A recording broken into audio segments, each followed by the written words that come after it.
hip hop. Now let's talk about Triple H being a racist, right? Let's talk about that. In fact, let's look at the a tweet here that I saw earlier that kind of encapsulates the criticism toward Triple H. Let's see. Let's assume that it's a reasonable mind here. Let's assume this is a well-intentioned or good faith argument here. Let's say that, okay? Under Triple H, Lashley quickly goes from main eventer to frequently unbooked mid-carder. Now, like I said, unfortunately for Bobby Lashley, he's been injured. He was supposed to take off with the Pride, with the Street Profits. That did not happen because he got injured, okay? Like, they tried to turn him heel, right? They tried to turn Bobby Lashley and the Street Profits heel, but injuries have plagued him. So I don't know what would have happened. What happened with Bobby Lashley, I don't know. Bobby Lashley does like Vince McMahon. Like, I don't know. That's not evidence that he's a racist, right? That's why I'm going. Let's move on to the next issue the person said about the booking here. Again, Bobby Lashley got injured. Bianca Belair goes from face of the company level to tag team act. All right, so I'm a massive Bianca Belair fan, as you guys may know. Before I say what I want to say, let's hear what Bianca Belair has to say about Triple H real quick. Triple H was such a huge part of the development of Bianca Belair. He was the person in NXT, the very first person that believed in me and put me on the stage and gave me exposure to the bigger audience. And after the Mae Young Classic, it's always that moment that always sticks with me where we had that moment and everyone always asks, what did he say to you? And I'm like, no, I would never tell anybody that's for me, because in that moment, he just gave me affirmation that I was walking on my purpose and gave me so much confidence. And to share that moment with him is everything, because when you have that feeling of when you're finally walking in your purpose, it's just indescribable. It's just a feeling. And he was a part of that. And he saw something in me. And he's been a part of every single one of my big moments. The 4 pictures that I posted on Twitter, the first one was for the Mae Young Classic, when I realized, like, this is what I was meant to do. And I have this person, this legend, this man standing in front of me, telling me this. And the next picture was when, he was telling me that I was getting called up to Raw.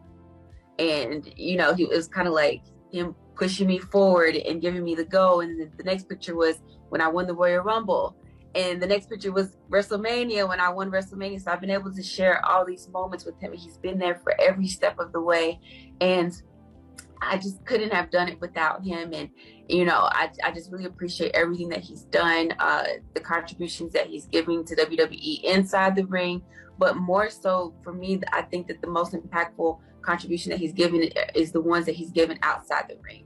And those are the ones that's why you're seeing so much outpouring love for him on social media. So I know that this is the end for him inside the ring, but this is definitely a brand new start for him in other areas of his life. And I'm excited for that. Okay, so I've seen just about every Bianca Belair interview that's worth a damn. This is not news to me.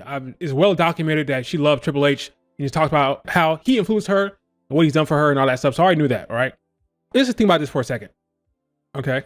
I've talked about this time and time again. Triple H has a booking style that I don't love, okay? If you're not in the top storylines, you are put in tag teams, because that's what this person is referencing, right? Bianca Belair is still the face of the company. She's still at every time there's any type of poster, she's on it. Every time there's any type of ad, she's on it. Every time there's any type of company-facing promotion or some type of event, she's sent there. She was the #1 overall pick on SmackDown. I repeat, she was the #1 overall pick. That is not something that is set in stone. That's a decision that was made. Triple H made sure, everybody talking about all this different talent, talking about Jey Uso, they're talking about all this bullshit, right? All this different talent that's hot right now. He made the decision. I'm going to make her, Bianca Belair, a black woman, the #1 overall pick on Friday Night SmackDown to open the show for the draft. That is a direct, specific decision that was made by him. Now, let's talk about the booking. If you're not in the top storyline, you're put in a tag team or some type of faction. Io Sky, where is she? In Damage Control. Sonya Deville, part of a trio, right? Piper Niven with Chelsea Green. Candice LeRae, she's with Indy Hartwell. The entire women's division, when you're not in a damn title picture, you're put in a tag team or some type of faction. It's a specific booking style he has. Do I love it? I've criticized it. I don't like it. I want Bianca Belair to be a singles competitor, but when you are not in the title picture, this is what he does. He did it with Bayley, put her in a tag team with freaking Dakota Kai when Io got injured. He put her with Dakota. This is what he does. Okay? Alba Fire with Aladon, and now they're working with freaking Blair Davenport. I call them the freaking Blair Witch Project. This is his style of booking. Oh, and by the way, we want to talk about Bianca Belair being in a tag team? Why? Because the other black woman, the other black queen, he's trying to elevate Jade Cargill. Do you want to talk about the rollout for Jade Cargill? The rollout? ESPN, all these news outlets covered her, documenting her coming in, putting her with Bianca Belair. He didn't have to do that. He could have sent her behind to NXT. He's trying to elevate freaking Jade, the other African-American woman, right? Her presentation. Go look at her presentation. Look at this woman's entrance and tell me he's not trying to elevate her. He's not trying to elevate that woman. Look at her entrance, looking like a damn superhero. Look at her presentation. Tell me you don't care about Jade Cargill's presentation and her freaking looking good in the WWE. Her entrance in the Rumble. How'd that go? Final 3, eliminating Nia Jax by herself. Her first entrance in Rumble. This man has done everything he can to elevate Jade Cargill. And in part has hurt Bianca Belair's star power, I believe, because he paired them together and Bianca's always in the tag team trying to elevate Jade. This is all silly. This notion that Triple H is racist toward the black talent is crazy. Like, we can talk about whether you like what he's doing. I can acknowledge that. I've not loved Bianca's booking, but it's not because of her race. It's about the way he books and his style of booking, which I don't like, which everybody else is affected by the way, like I documented. And again, look at how he treats Bianca Belair, how he takes her to all these events, and how she was #1 overall pick on SmackDown, and how he's trying to build up Jade with that damn immaculate presentation. You don't have to like his booking. That's fine. I don't like his booking. But then to say, oh, he's a race thing, that's just, there's no evidence to back it up. Well, the reason why Jade is an afterthought, because Jade is not good. That's the part people don't want to say. Jade is not great in the ring. So they're trying to bring her up as best they can. They can't put her in singles matches because they're trying to protect her. So they put her with Bianca. All right, now let's talk about the next point the person had in this week. Street Profits go from the best tag team in the world to losers. Now, let me be real. Do I like the Street Profits booking? No. Am I a fan of it? No. All right. So let's see what happens now. Now that Bobby is out of the picture, what is he going to do? I'll be curious to see what happens. Okay. I'll be curious to see if he pushes Montez or Dawkins or that tag team in a different way. Now that Bobby Lashley is not coming back at all, we'll see what happens with that tag team. A lot of tag teams aren't doing anything, by the way. A lot of them aren't. There's a lot of tag teams that are doing nothing. So I'll be curious to see what happens with them though. Now that Bobby's out and you can't do that Pride faction, let's see what happens. I'll keep my eye on that. And if it's really bad, I'll say it's bad. And then the last one is what? Mercedes Moné? Okay, so here's classic IWC, right? Classic IWC. You don't know how much they offer Mercedes Moné. You don't know. Okay, and honestly, it's been documented that Tony Khan offered her the world, making her the highest paid woman by far, one of the most highest paid in the damn company. So they were never going to match that. But you don't know what they offered her. Did Triple H or anybody reputable come out and say, this is how much Mercedes Moné was offered? You don't know. You're just talking out your ass. I have no idea how much she was offered. And just because she was offered less than Charlotte Flair doesn't mean shit. I guarantee you, when Bianca Belair's contract is up, she's getting paid. Okay? And she's going to get Charlotte Flair money. I guarantee it. Okay? So I don't know. I don't know how much she was offered. I don't know. I have no idea. So I can't really address this point. All right? Honestly, most of these comments are bad faith actors, AEW stans, who are now taking the time to take jabs at Triple H. When Triple H, according to the talent themselves, well, except for MVP, they love him and they like what he does, and he works with them, he talks to them, and he communicates with them, and he keeps them in the loop about what's going on. Because what people want us to believe is, in order to believe this narrative that he's racist, we have to believe that he only racist against black people, right? Because the Samoans are getting pushed crazy, right? The Samoan dynasty here is getting elevated like crazy, right? You have to believe he hates black people, right? If that's what we're going with. Let's look at this. This was the last card. What the black talent? Carmelo Hayes, right? Carmelo. Let's see. Naomi. So we had 2 black people on the card. Is that good? Is that good? Is that bad? I don't know. You tell me, right? Got Naomi and got Carmella Hayes, right? And a lot of Samoans, right? A lot of Samoans. Damian Priest, not a white guy. He's on the card.